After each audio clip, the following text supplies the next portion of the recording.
explain chapter 11 air and water. So in part 1 we discussed the following topic: air, different layers of atmosphere and properties of air. तो properties of air में हम कुछ property को prove करने के लिए कुछ experiment भी करेंगे. Now let's start chapter 11 air and water. सभी लिविंग थिंग्स को जीवित रहने के लिए एयर एंड वाटर की आवश्यकता होती है. हम एयर का यूज़ ब्रीथ करने में और वाटर का यूज़ ड्रिंक करने में करते हैं. First topic is air. Air सभी जगह प्रेजेंट होती है. एयर को हम देख नहीं सकते, बट जब ये मूव करती है तो हम इसे फील करते हैं.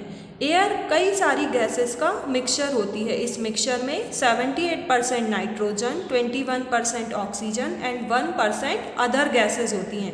तो अदर गैसेस में carbon dioxide, argon, helium, hydrogen and ozone gas होती है.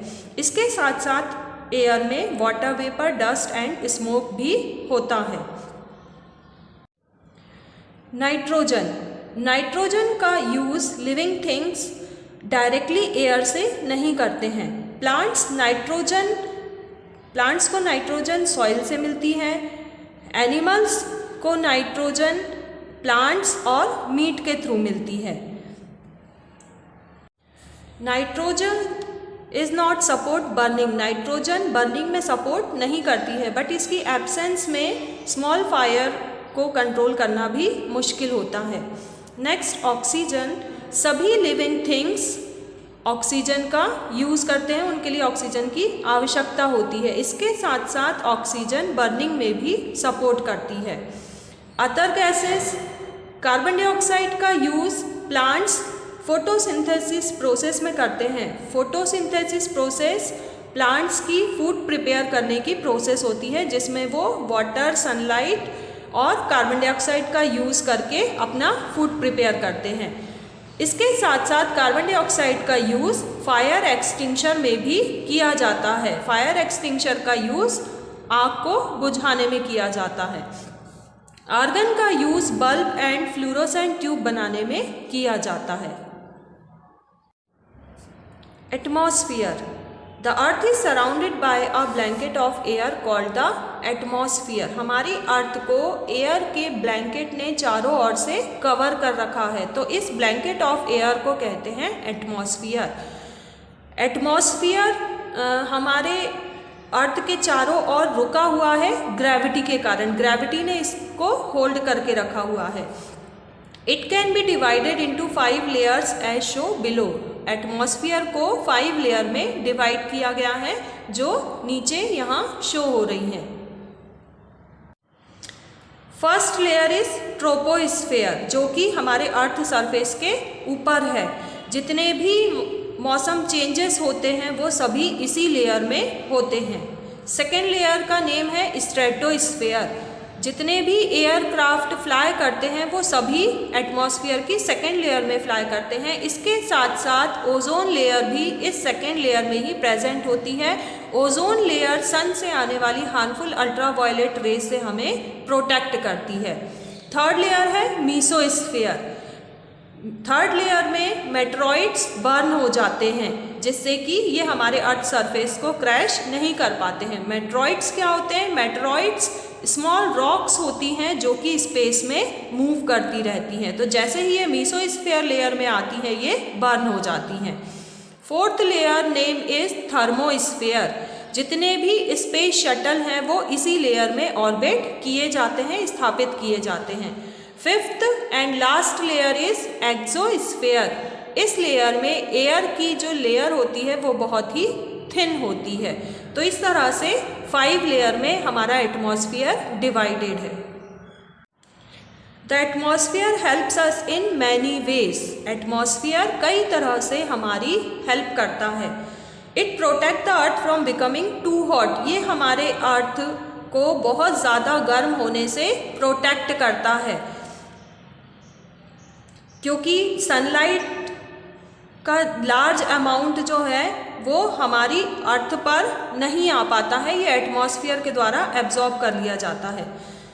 Next, it protect us from the harmful ultraviolet rays of the sun. ये सन से आने वाली हार्मफुल अल्ट्रावायलेट रेज से भी हमें प्रोटेक्ट करता है। इसके साथ साथ ये हमें मेट्रॉइड से प्रोटेक्ट करता है।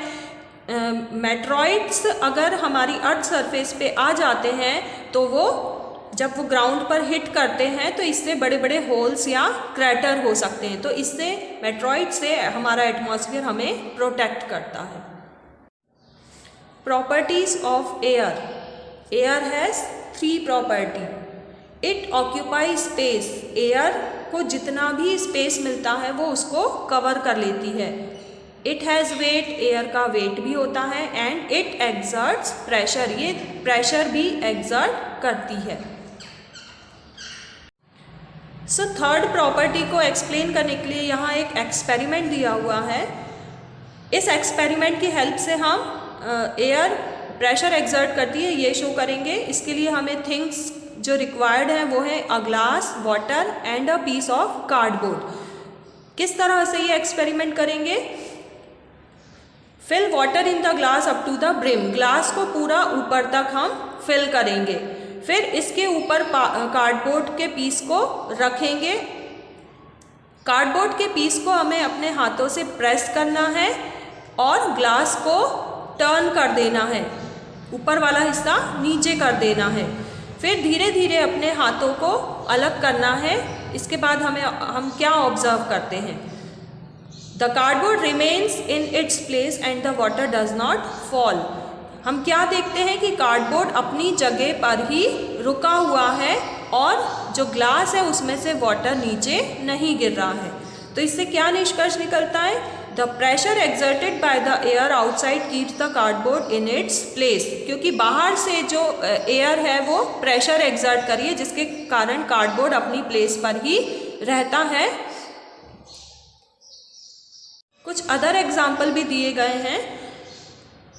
Take a juice can and make a hole on one side. एक जूस कैन लेना है और उसमें एक साइड पर होल करना है और उस कैन को हम थोड़ा सा टिल्ट करते हैं, तिरछा करते हैं, तो हम क्या देखते हैं कि स्लोली स्लोली उससे जूस बाहर आ रहा है। लेकिन जब हम इसी कैन में अदर साइड एक होल कर देते हैं तो जूस तीव्रता के साथ नीचे गिरने लगता है। ऐसा क्यों होता है? क्योंकि अदर होल से एयर इंटर करती है और वो प्रेशर एक्सर्ट करती है जिसके कारण जूस जो है वो फास्टली मूव करने लगता है।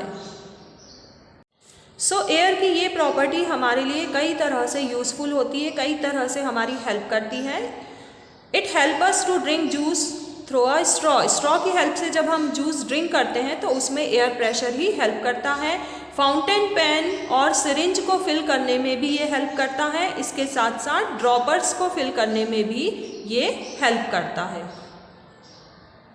Conclusion of part 1, air is a mixture of gases. हमने क्या पढ़ा है कि एयर जो है कई सारी गैसेस का मिक्सचर है। किस गैस का कितना परसेंटेज होता है ये इसके बारे में पढ़ा है हमने। एटमॉस्फेयर क्या होता है ये हमारी कई तरह से हेल्प करता है और ये हमारे लिए बहुत ही इम्पोर्टेंट है। And air